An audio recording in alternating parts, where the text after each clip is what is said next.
Welcome to Galaxy Brains, the weekly podcast from Galaxy Research. All you degens deserve to be burned by these words. Yo, I emerge and ensure that haters be served. Don't you step into the chamber with me with weak nerves. Stop waiting. I spy the block trades you're not making. Get in line and stop baiting. Yo, I'm top rated. I'm Blocknative, stacking rhymes to drop haters. Matt Cutler. Yo, my mempools are not vacant. I'm flipping coin like bacon when I spit a little flashy, and I'm picking through the bones of all the people who attack me. I'm wetter with my flow than the ocean waves crashing, and my words will never die, cause my rhymes are everlasting. You couldn't put it past me, don't you even start. Catch me down in Nashville rolling deep at Bitcoin Park, or see me walking Wall Street looking very devious, or sipping on a beer up at Publius Quiblius.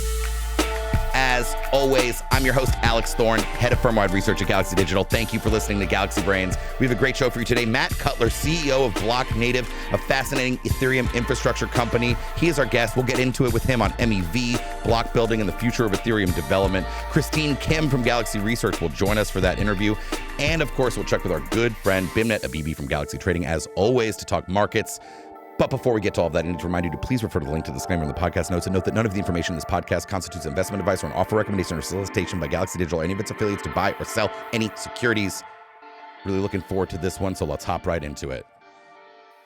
Let's go now to our friend Beimnet Abebe from Galaxy Trading. As always, my friend Beimnet, welcome to the show. Thanks for having me. What's going on this week? Well, I think the most important thing to happen this week is the breakdown that you've had in long end U.S. fixed income. That's been driven by a combination of really robust data out of the U.S. in addition to additional supply above and beyond what the market had expected being announced by the Treasury. So this is them selling new issuance of bonds to refill their coffers after the debt ceiling stuff? This is regular course of business. Like, the debt ceiling is a weird thing. Yeah. But every quarter, the Treasury tells you how much of each particular issue they're going to issue. So they'll be like, oh, this month we're going to sell $40 billion of 10s. Mm-hmm. Next month we'll sell 45. And so the Treasury produced those figures today, and they were a little bit higher than expected in the U.S., particularly for the longer duration profile securities. And we were coming off of really strong data. Like ADP today printed like around 340,000 jobs gained. Wow. Month on month versus expectations of like 192. You had, PCE data come out late last week that showed that we're still in inflation. There wasn't anything that tells you that, we can cool down. Okay. And durable good orders were really strong. And then you've got, the employment data that's coming out this Friday. And you also, there was one bit of data that was a little contrary to this price action. It's known as the Senior Loan Officer Survey, SLOOS. It's basically a survey that's used to gauge credit conditions. Yeah. So it asks a bunch of bank lending managers and folks that are in charge of that process, like, what's going on with credit? And basically, they're like, credit's contracting.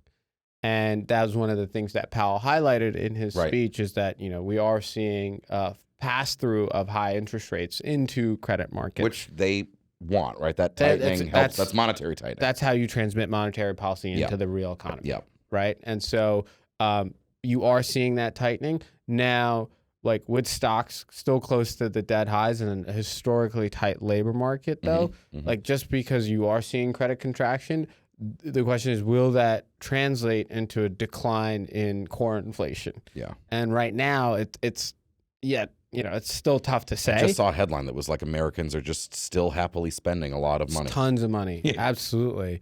And it's like, one, the social transfers that happened during COVID, I mean, they're still expansive. But the big part is, and it's a new point that, I just came across from, a hedge fund newsletter, but it's really hard for companies to fire people when their stock is at all-time highs, right, or close to it. It's hard to say. So we have to tighten the belt. Yeah, we have to tighten the belt. Wait, you're tightening the belt and your stock's up 40% on the year? How does that translate? Right. And so, I really think the crux of the inflation issue comes down to the tightness in the U.S. labor market. Mm-hmm. And that tightness isn't I don't know how that's going to change. We're getting tighter and tighter. Yeah. And we had job opening data this week. We still have 9.6 million job openings in the U.S. And how many people that looking is for jobs? Roughly there are 1.7 jobs per person looking. Wow. Right. So the pricing power is still in the hands of the employees at this point. So that's why you have to pay real close attention to average hourly earnings. Yeah. Right. And then unit labor costs. And last week we had the employment cost index that I believe was in line around 4%. But wages are keeping up is the point. And then the other part is just home prices are fine because there's no supply of housing. Why is there no supply of houses? Everybody's less than 3% mortgage. They're locked in. So it's just becoming so tough. Yeah, it's to like break that cementing, inflation. right? Yeah, exactly. And so at least it's not too bad what it's cementing at right now. It's not where they want it. Inflation, yeah, it's getting better, but what do we have? Year over year CPI in June was 3, right? But that's a headline, right? The core what was that? is higher. I think the core is, correct me if I'm wrong, like around 4, low 4s. That's not great. That's 2% target. So you're 200 basis points away.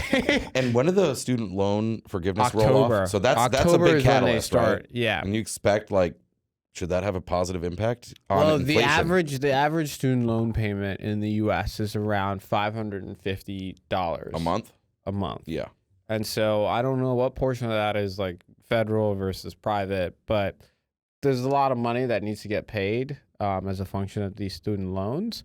And that starts in October. So that should be a drag. That takes some out of it. But at the end of the day, it's if people have jobs and they have credit cards and they can't buy homes anymore. So what else are they going to buy? Yeah. What else are they going to buy? Stocks, consumer goods, electronics. Yeah, exactly. Yeah. And so, that's what durable goods has shown remarkable strength. It's I can't buy a home. So I can buy what am I gonna buy? Yeah, buy furniture, literally. Yeah. Buy a new couch. I just bought a new couch. It's great, by the way.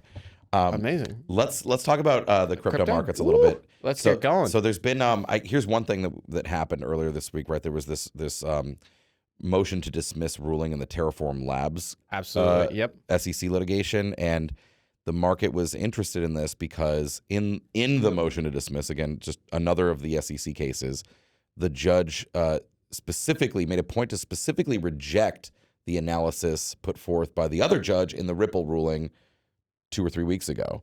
And so what was the reaction in markets generally to this? I would say that it was fairly muted. That's what I thought too.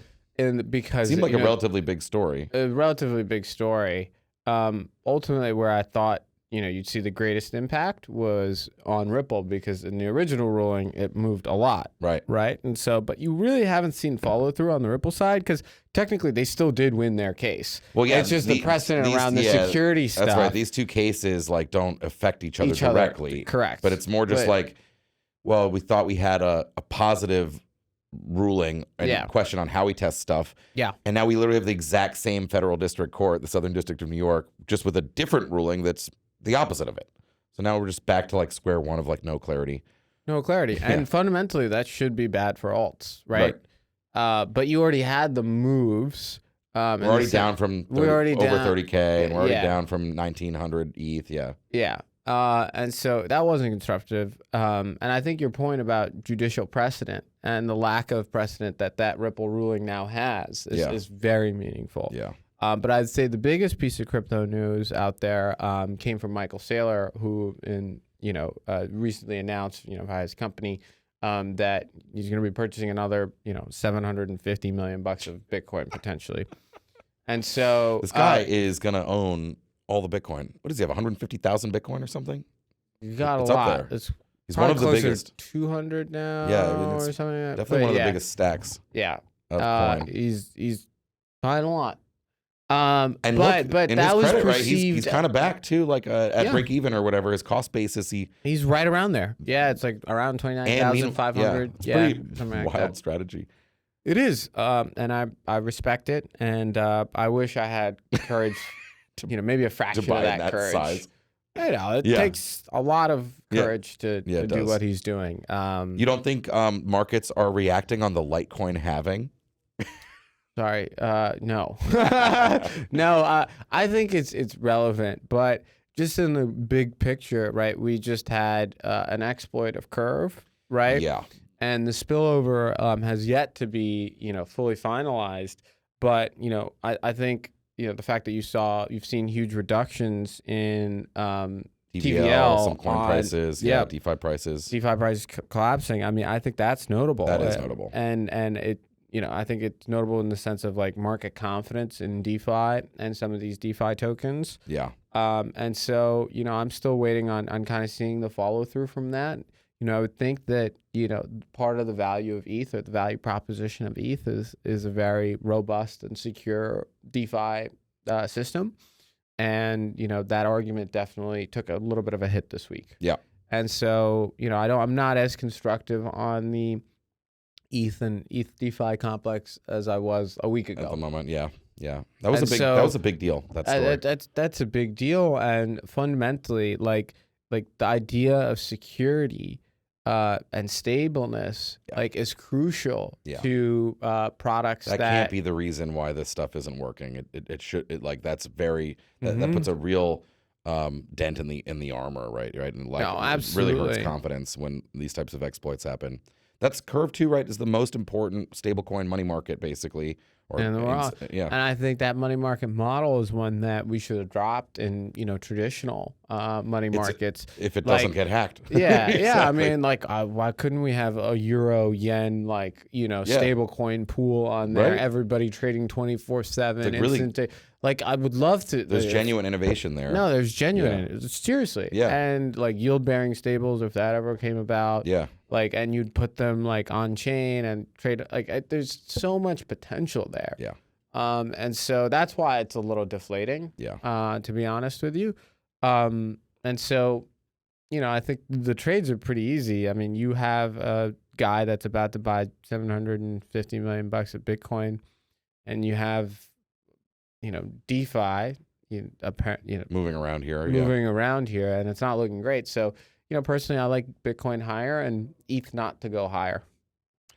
All right, you heard it here. Beimnet Abebe from Galaxy Trading. As always, my friend, great to have you. Thank you. Let's go now to our guest, Matt Cutler, co-founder and CEO of Blocknative. Matt, it's great to have you on here. We've been chatting about trying to get this done for a while, and you just got back from EthCC in Paris, so it's a great time to connect. Thanks for coming on Galaxy Brains. You bet. My pleasure, and great to be here and talking with you, Alex and Christine. Yeah, and we have Christine Kim here from Galaxy Research to join for this conversation. I'm so excited to chat with you guys. It's been a while since you've been on the podcast, so I'm great to have you back on. You've been busy. You've been too busy. I've been calling. Your assistant says you're not available. Before we get into some really interesting topics with Matt, if you could set us up with what is Blocknative, and how has it evolved over time as Ethereum is always changing? Sure. So Blocknative is a core infrastructure provider for the Ethereum ecosystem. Right now, our infrastructure is about 10% of all of Ethereum blocks get passed through our relay and builders. We're known particularly for doing what's known as mempool observability. So all the ephemeral real-time data, making sure that everybody in the ecosystem has adequate access to that. We were founded more than 5 years ago, and we've been building infrastructure in Ethereum ever since. But it's been quite an interesting journey. We started out as a completely different project, believe it or not, doing NFT games way back in the day. Wow. This was like early CryptoKitties days, and it was hard to use. And so we're a bunch of nerds and started to develop tools to make things easier to use and give more feedback about transactions. And what we learned was the NFT game we were building was kind of meh, but these developer tools were pretty cool and people kept asking for that. So we wound up evolving the company into a developer infrastructure entity, changed the name to Blocknative, and it's been quite a journey ever since. And so we're feel really lucky to be doing what we're doing in the ways that we are. And it's never a dull moment in the world of Ethereum, that's for sure. It isn't. And I think when I first met you, you guys really, like you said, mempool observability, that really was your core. I think it was right when the blog came out about Ethereum being a dark forest, sort of the public discovery of MEV, and then also the March 12th, 2020 situation that had happened with the nonce values being off and like all these transactions failing. Like I remember that was something that with your tools you could help mitigate, right? People could avoid that disaster on March 12th. But now with proof of stake, you guys are building blocks and relaying blocks. That's a significant, change beyond sort of a data analytics company. Yeah, it's interesting. We have been pretty ear to the ground and evolving with sort of as the market progresses, we continue to evolve the organization. So about 10 months ago or so now, there was the merge, the transition to proof of stake. This introduced this notion known as PBS, or proposer builder separation, sort of formalizing the outsourcing of block construction from block proposal and validation to the network, basically creating a brand new market of specialist actors who build blocks. By building a block, it's determining inclusion, exclusion, and ordering, literally what transactions get in, and then a whole bunch of necessary underlying infrastructure to relay that to the network and to protect various actors from all sorts of bad outcomes. And we made the determination that our global infrastructure and our expertise was pretty well suited for that class of problem, and that there are some pretty interesting economic opportunities that were going to come online as a result. So I like to say, evolved into becoming a block builder and relay. In addition to all the stuff that we've been doing before, we also operate probably the number one wallet connection library in the ecosystem called Web3 Onboard, which is used by many major dApps and DEXs and things like that. We provide the number one gas estimator in Ethereum. And so we've been doing nerd stuff to make Ethereum operate more predictably, for a long time now, and we plan to continue to do so. The nerd stuff isn't ending. You guys just both got back from ECC. I mean, I'd love to hear some of your impressions, Matt, on how that conference was, and maybe, I don't know, did you guys see each other when you were there? Paris is a big city. We were in the same room a few times. We unfortunately did not get a chance to catch up. So it was pretty hectic as these sorts of events. So ECC is a major ecosystem conference, the Ethereum Community Conference. It's usually in Paris. Next year is going to be in Brussels. Why? Summer Olympics are going to be in Paris, so they got to move it. Mm-hmm. It is the core event, but there were, I think, over 200 side events surrounding it. So it was all over Paris. There was everyone was there, quote unquote, everybody. And I think it was a very optimistic event. It was a very collaborative series of events. There were some big themes that ran through it. MEV, or maximal extractable value, was a major trend, and that's where Christine and I overlapped. There were many events and parties and conferences and salons focused on various aspects of MEV. I think MEV has gone from being a sort of esoteric and somewhat feared topic to being kind of a mainstream and understood topic. It's become a bit even pedestrian even. And then account abstraction, as enabled by ERC 4337, was another major theme that was happening there. I'm sure there were other themes going on, but those are the two that I was paying attention to. Yeah, I'd have to agree with that. I think those were two of the biggest themes. I mean, Vitalik and his main stage talk at ECC was entirely about the history of account abstraction, and MEV has just grown to be kind of like one of the biggest buzzwords, I feel like, in Ethereum protocol development. I'd be curious to hear, though, Matt, a little bit more about some of the themes and narratives that came out of those two topics. Like around MEV, what were some of the themes that caught you by surprise, that you thought were new developments since the last time that we spoke about MEV, and also around the topic of account abstraction? Did you think that there was some meaningful coordination and development there that hadn't existed before ECC? Two big questions. So on the topic of MEV, probably the biggest development sort of news that came out of ECC was Uniswap X, which Uniswap as a protocol I think accounts for over 80% of the MEV value on Ethereum. And so I have had this thesis for some time that the sleeping giants will awaken, that the existing sort of MEV ecosystem sort of supposes that wallets are going to be blind to it. They're just going to toss their transactions in the public mempool and hope for the best, and that the protocols are going to kind of not really worry about it. It's not their problem. And I felt that was a pretty bad series of assumptions. And so I think it's very clear. So this has been a trend that's been going on for a while, but I think is quite stark at ECC was most everybody is paying attention, and they're doing things to help manage and mitigate and route MEV. And so it's gone from something that was sort of this dark forest and scary to something that's, one of the engineering requirements for the next iteration. I think we have more MEV aware infrastructure. That's what we do at Blocknative, that protocols and projects can tap into. And, one of the things that we thought was going to be a big trend was this notion of MEV recirculation. So ultimately, value is a consequence of user transactions, as in without a user doing a transaction, there's no MEV, and that there would be this natural move towards recirculating significant percentage of that value back. There is a new protocol or infrastructure called Mev Blocker, which is led by the CowSwap team, which has seen some pretty rapid adoption. But if you look at the metrics there, they're not recirculating very much value at all. Like it's just not a lot economically, but they are protecting a lot of transactions. So I think the theme right now is private transactions are growing. We at Blocknative have published data that shows steady state Ethereum, about 2 to 3% of all transactions were private, and that has rapidly jumped to almost 15% of the network. Wow. And at least at one of the major events at Mev Day, the audience surveyed suggests that everyone expected that to grow to maybe 25 to 50% or even more. So I think private transactions and private mempools are a very clear trend, and that will continue to grow and are probably constructive for users and protocols alike. Of course, they have problems and consequences as well, particularly on observability. So we think that the stuff that we specialize in gets more complicated and more important. So we're excited about that. I think the other thing too is Mev used to be kind of scary, and it feels a whole lot less scary today. It's become more professionalized. There's a smaller number of larger actors who exhibit greater control. And I think it has always been perceived as somewhat of an existential threat to the decentralization of Ethereum. And it unquestionably remains that. And there are certain aspects of the infrastructure that we think are still pretty fragile in this regard. And we're at Blocknative are trying to work with our peers to make them less so. But there's still a long way to go. And that's why this remains an area of very active research for the Ethereum Foundation.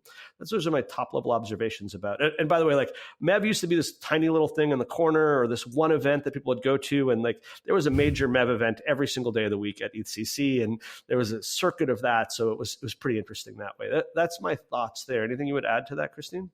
I would just highlight again that the Mev Days were the most popular events at EthCC. I think they were the hardest ones to get into, with lines to get into them kind of like wrapping around the block. So I was pretty surprised at that, given the... Is this one of those things, like there was a meme that was like, there was some kid who like was the national Canadian chess champion for like 7 years in a row. And they were like, where are we as a society putting this kid to work? Like, please, is he going to be an astronaut? Is he building rockets? Is he going to solve world hunger? No, he's a quant at a hedge fund on Wall Street. We're like, great. Like, is that what's happening in MEV? Is this like the forefront, the smartest people right now are deep in the MEV world? It's the most exciting, most interesting. So I'm saying, is it drawing in? Is that why it was so busy?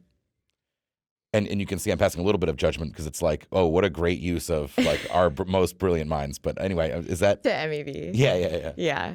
I mean, I think MEV, the more people started to understand it, recognize that MEV as a concept, it just is so difficult to define, and it touches like all aspects of Ethereum's protocol, not just the core protocol layer, but mempools, decentralized exchanges, centralized exchanges, decentralized, like that relationship.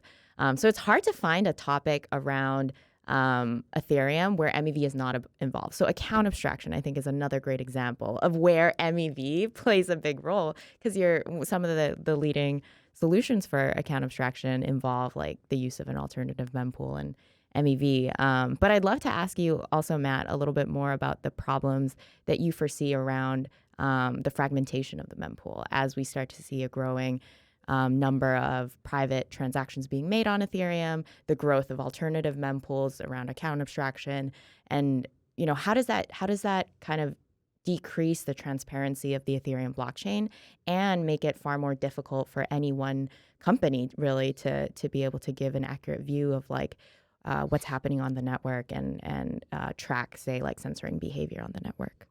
Wow, that's a great question. And so I'm going to answer this in 3 parts. First off, MEV is an intrinsic property of ordered transaction systems, period. It's not specific to Ethereum or anything else. So by the way, all transaction systems are ordered because it doesn't make any sense without ordering. You can't understand what settles and what doesn't.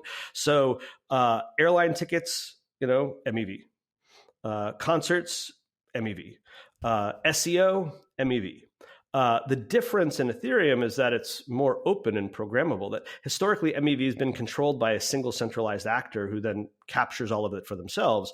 And Ethereum, that's not that way. So it gets a lot more attention here, but it's everywhere. Two is there are two sides to these public blockchain networks. One is an ephemeral data side, which are generally known as mempools. There are aspects of Ethereum which are not technically called mempools, but they act that way. And these are places where sort of transactions go to be candidates for inclusion. So this is pre-consensus or pre-chain. And today on Ethereum, there's really one major mempool, the public mempool, the transaction pool. It's where when you sign a transaction, hit submit, and then you wait 15 plus seconds. What you're waiting is where your transaction is pending in the mempool to be included in the next block. There are private mempools today. In fact, there's a growing proliferation of private mempools, and these are basically mechanisms to communicate with block builders to include your transaction without everybody else in the peer-to-peer layer, being able to see it. Now, this construct of mempools is proven to be very popular and very effective as we look out to the Ethereum roadmap, meaning it's a pretty great mechanism to have untrusted actors submit candidates in for someone else to consider without creating denial of service attacks, without creating all sorts of sort of negative externalities that are typically associated with these sorts of relationships, where you need some sort of buffer in between. So we have ERC 4337, account abstraction. Basically what happens here are users express intent to transact using what's known as a user op. Where does that user op go? To this new idea called an alt mempool. Now you go from one mempool to two mempools, the public mempool and the alt mempool. But actually the alt mempool is a misnomer because there can be an arbitrary number of alt mempools. The alt mempools are monitored and picked up by what are known as bundlers, and it's possible that each bundler will operate their own alt mempool. So now you have alt mempool fragmentation, where depending on which wallet you use and depending on which bundlers are supported with it, you may or may not get good propagation at the peer-to-peer layer.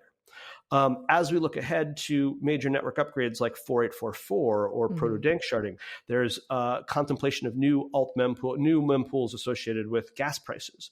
As we look down the road at ePBS, which is the next generation, it's enshrined PBS, there's this notion of a bid pool where builders will make bids directly in rather than going through the relay network, which they do right now, and on and on and on. And so the good news is mempools work, mempools are proven, mempools scale, mempools have great decentralization properties, but they're not a panacea. For instance, they lack observability. It's ephemeral. You don't know what happens. And this matters because on-chain data tells you what happened, but mempool data tells you why it happened. And of course, MEV is determined in the mempool and then gets expressed on chain. And so if you really want to understand why things are settling the way that they are, why outcomes are happening, why transactions get included or don't get included, why they revert, that you really need understanding of mempool data. And so observability is a big challenge. And then as you add more mempools with more fragmentation, you just sort of geometrically make that more difficult, which we think is pretty interesting as a business opportunity as Blocknative specializing in mempool observability. And we have a number of major new capabilities that we'll be bringing online, both to encourage more research into mempool observability related issues and to just make it easier for everyday users to access and understand and have visibility. Because today, for your average user, it's pretty hard to know what's going on in the mempool. And therefore, you have some actors who are sophisticated who have better information than those who are using the network every single day. And that's basically an information asymmetry, which again isn't great for the credible neutrality of the network. Yeah, I think credible neutrality and all this talk around how to increase the censorship resistance of Ethereum is starting to become a much larger topic. At ECC, one of the main takeaways that I had was around Ethereum's governance and how protocol governance kind of continues to be a contentious topic in the Ethereum community.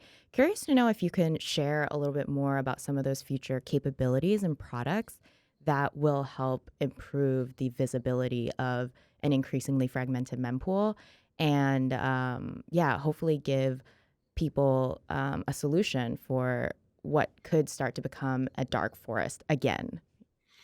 Unfortunately, I can't announce anything here, but I can say today we operate the ecosystem's only mempool Explorer. You can get that off our website, explorer.blocknative.com. But it's kind of a nerd tool. Like you put in an address or a smart wallet or smart contract or transaction hash, and we will share back with you future-facing transaction state changes. So when you do a transaction, you can actually set up it can be entirely automated. It's pretty cool, and you can get push notifications into your favorite messaging app around a new transaction's been detected that involves your wallet address, its status has changed, it's been confirmed, for instance. But it's gives you like structured JSON. It's not really for regular people, and it's only for future-facing changes. It doesn't tell you currently what's in the mempool, and it doesn't tell you historic information. So as you might imagine, I think one of the areas that we're excited about is to basically take these nerd tool, advanced capabilities and make them much more accessible for everyday users and much easier to leverage and do more useful things with. And we're working with a variety of external parties to sort of fund that effort as sort of some public goods. And, again, we'll have announcements to make between now and the end of the year where we'll be pushing some of this stuff out. Alex mentioned Black Thursday. So in March 2020, there was a major exploit of the MakerDAO CDP protocol. And we were deeply involved in that investigation and really were the only entity that showed up with historical mempool data, because we have global infrastructure, quite a massive set of global infrastructure that not only detects all transaction state changes in the mempool, but archives it. And we have a massive data set that goes back to November 2019 that we continue to build every second of every day, that has been very helpful for diagnosing various attacks and exploits or weird phenomena. But we have a pretty small data science team. And so we actually have a limited capability of extracting value from that mempool data archive. So we are very interested to allow a lot of the community to go hands-on with that data set and to drive necessary research into topics like ePBS, for instance. So that's another initiative that we're working on, is making sure that the research community has access to data that they need to both understand past phenomena and make better design decisions moving forward. That's really cool to hear. Thank you for sharing more color on that, because I think that really is something that is needed in the Ethereum ecosystem right now. And I'd love to kind of switch gears and talk a little bit more about the economic opportunities that Blocknative has already kind of made with running its own relay and builder. So I know that we've had past discussions around how big that economic opportunity really is.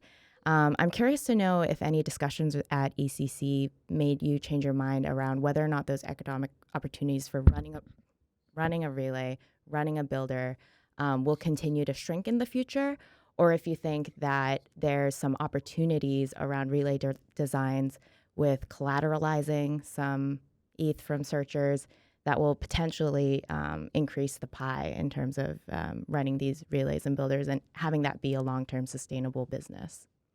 Okay, so two separate topics there. So on stage at Mev Day, I made somewhat of a controversial statement, which is there's this complex MEV supply chain / value network with all these different actors, but you can effectively boil everybody down into one of three categories. There are validators who make money, there are trader-like entities that make money, and there are suckers.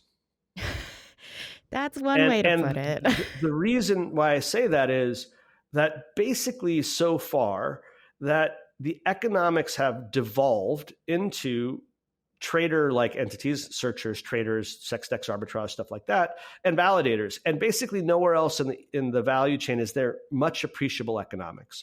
And this is problematic, deeply problematic, because there are actors in the value chain who are in the supply chain who are necessary for the orderly operation of the chain.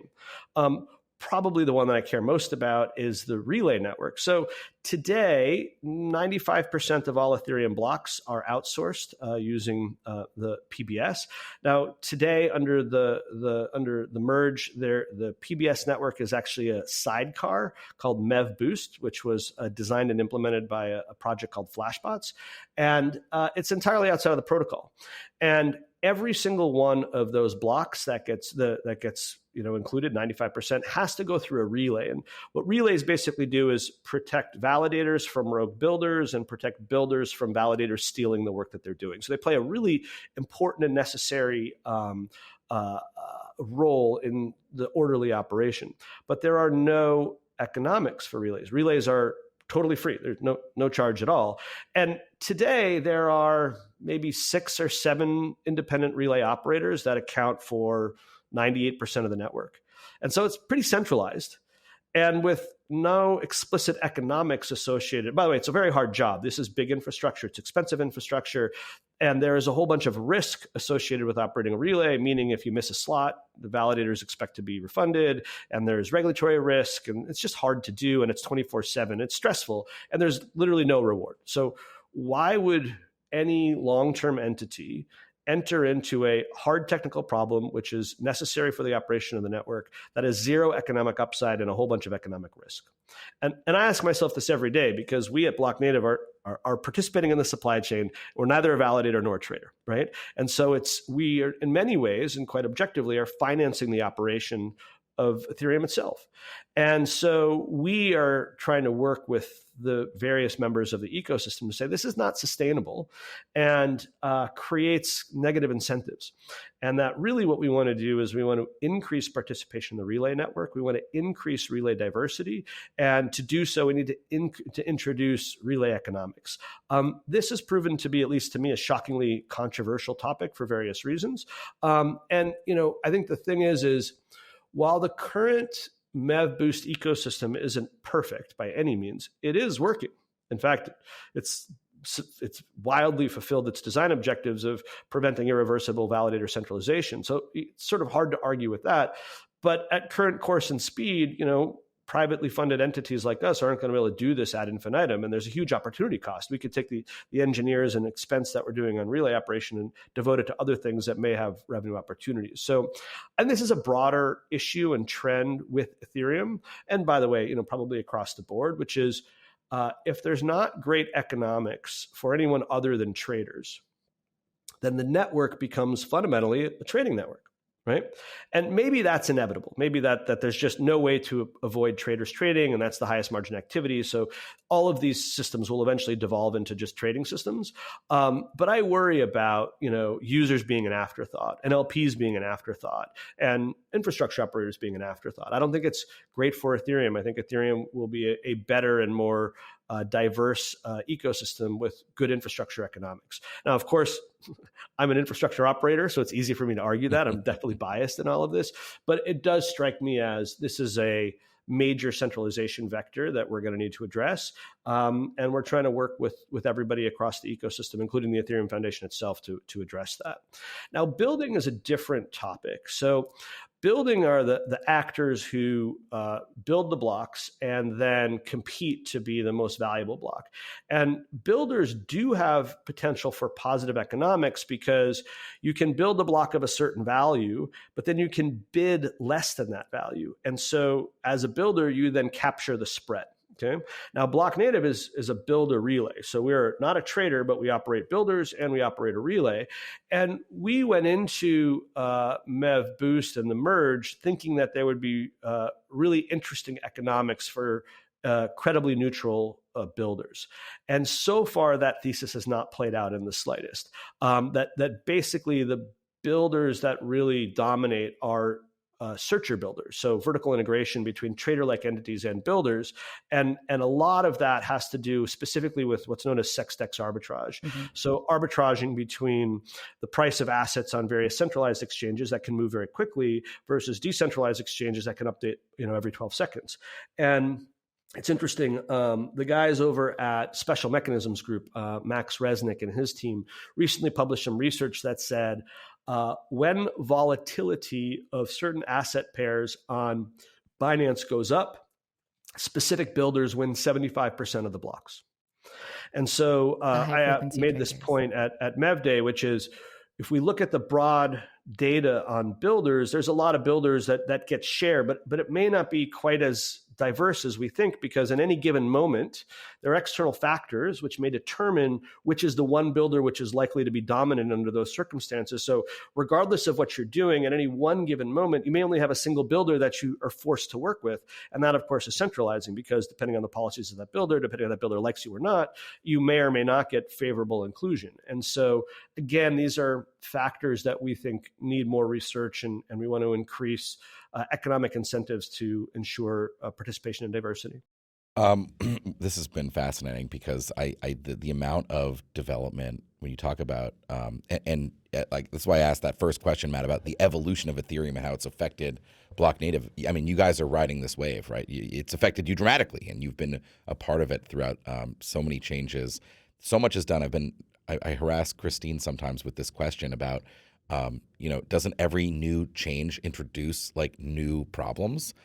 And Christine gave a really interesting answer, which is definitely yes, right? Every, like the merge introduced a slew of new issues to solve, but that in her opinion, the magnitude of the problems is decreasing over time, right? So that they're sort of, and I don't know if that's true. I'd love your quick take on if that's true before we wrap. I have a couple closing questions I'd like to ask you too, Matt. But is that right? Because you introduce proof of stake. Now you've got this whole problem with the validator networks. Like then you got to you want to decentralize the proposer block builders. Now you get talking about how do you pay for the relayers? Like every sort of.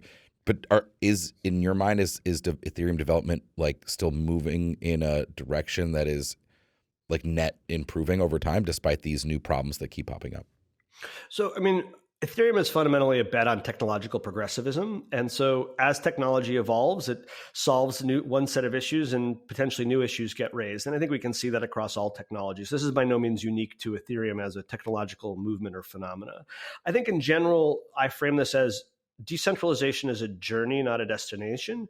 And so it's just continual process of, hey, we're eliminating these risks and these problems. And then there's, new, you push on the balloon in one spot and it pops up in another. And we're, sort of iterating through all of that as we go on a journey of increased scalability, stability, participation, network throughput, et cetera.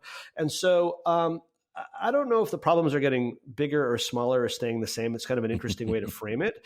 They're certainly changing. And, I think the one thing that the Ethereum ecosystem has proved pretty, definitively is it can ship software, which, by the way, it's hard to do. And so if Ethereum were to freeze in time at this moment, it probably doesn't end well. But if Ethereum continues to make the upgrades that are on its roadmap and in, a reasonably organized fashion, I think we'll be in pretty good shape. Yeah. But, again, it's hard to foresee the point where we go, yep, we've solved it, it's done. I've joked about this, that Vitalik comes out, he waves a flag, congrats everyone, we did it, right? Like, you don't foresee that happening? What we call particularly in Bitcoin, like protocol ossification, you don't think does that ever happen? It's, I always say the difference, like maybe in 5 years, which in Ethereum time is equivalent to forever, right? I mean, if we think about where we were 5 years ago versus where we're going to be 5 years from now, like there's without any question 5 years of upgrades planned, right? So certainly, ossification seems unlikely in the next 5 years, at least sort of end-to-end ossification. Maybe certain layers get sort of settled out. But, it's always interesting to play the game of 2 years ago, what did we think? How did it play out, right? And by the way, you can do this across ecosystems. As you say, everybody, groupthink was X, right? And you go, actually, groupthink was pretty wildly wrong. Like, it's not how it played out at all, right? So here we are today looking forward and saying, here's what's going to happen. And the only thing I know is we're wrong, right? How we're wrong was sort of TBD. And, at least the bet of Ethereum is you can, continue to improve and evolve and address the situations. And I think the big risk is you paint yourself into a corner where you create some sort of thing which is irreversible, which, by the way, was the whole thing about MEV Boost, was that because of the centralizing forces of MEV, if it wasn't addressed immediately at the merge, then it was quite possible and perhaps even likely that the validator group would become forever centralized. And so, again, that's one of the trade-offs that was made. Matt, before we wrap what has been a fascinating conversation, something I've been asking people lately, mostly because it feels like we're sort of on a precipice of a reignited fervor. Obviously, if you go to ETHCC, I was in Nashville at Bitcoin Park, which is a fantastic community of Bitcoin developers and builders. We feel that there's energy, no doubt, but it also feels like in the market, even in some of the regulatory stuff happening, not just in the US, but globally that maybe we're on the precipice of a sort of I don't want to say even a bull run, but on another reinvigoration of this ecosystem. So what gets you excited sort of in the near term for whether it's Ethereum or Blocknative or this ecosystem? Like what are you looking forward to right now? What's getting you hyped? I would very much agree that there's a lot of positive energy across many ecosystems that's well earned. And I think that public perception is beginning to shift, and we're starting to see the positive movement, at least in the U.S. regulatory environment, that we need. I think near term, account abstraction 4337 is super exciting. I gave a talk about this at ETHCC, where I basically said, like, just imagine when your credit card can be a non-custodial wallet. And now you can enable all sorts of experiences that aren't enabled before. And the example I gave is, meet Alice. She's a super fan of this hypothetical music artist named Sailor Twift. And, she's a top listener. She contributes. She's got all the merch, right? And Sailor Twift wants to recognize her fans and wants to basically give her best fans differentiated experiences. But the existing infrastructure that she has isn't really useful. Like, she can't use Ticketmaster, for instance, to do that. Well, she could issue an NFT, right? But then that requires Alice to have a crypto wallet, and Alice doesn't know the first thing about crypto and is probably going to have a bad experience and screw it up. And so just imagine a world where Sailor Twift can do a deal with Spotify to basically drop an NFT into the wallet into the credit card on file, right? You have Alice showing up for the show because she's a fan. She shows her wallet on her phone, and they say, oh, hey, guess what? You qualify for the special VIP experience, right? And she has provable ownership of that. She can transfer, sell it, share it with her friends, et cetera, right? And it's all super easy and super simple. It's better for the artist. It's better for Spotify. It's better for Alice. All made possible by these new principles of crypto and Web3, but abstracted away through 4337. Like, this is the big unlock. And we talk a lot about it in the Ethereum ecosystem of onboarding the next billion users. That's either going to happen bottom up organically. We're going to have some killer apps that everyone needs to have, or it's going to happen top down. We're going to meet users where they are in the existing financial system and bring them on board with differentiated experiences. And we think I personally think there's a huge amount of experience or opportunity for growth for TradFi players to basically deliver new experiences that drive more transactions, greater value, better retention in this brand new continent that's being unlocked called Web3, right? And so I think the setup here is really quite positive for this type of action. And of course, along the way, as we talked about, it introduces all sorts of interesting new infrastructure problems and scalability problems that entities like Blocknative are set up to service. So that's what gets me excited about the next chapter of Web3. Thank you, Matt. Very interesting. Matt Cutler, co-founder, CEO of Blocknative. Thank you so much for joining Galaxy Brains. Thank you, Matt. My pleasure. Thank you for having me. That's it for this week's episode of Galaxy Brains. Thank you so much to our guest, Matt Cutler from Blocknative, and my friend Christine Kim from Galaxy Research for her help with that interview. And of course, to our friend Beimnet Abebe from Galaxy Trading. That's all we've got this week. Have a safe weekend, and we'll catch you next time.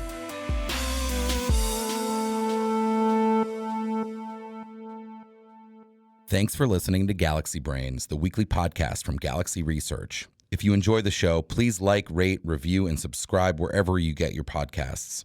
To follow Galaxy Research, sign up for our weekly newsletter at gdr.email, read our content at galaxy.com/research, and follow us on Twitter at GLXY Research. See you next week.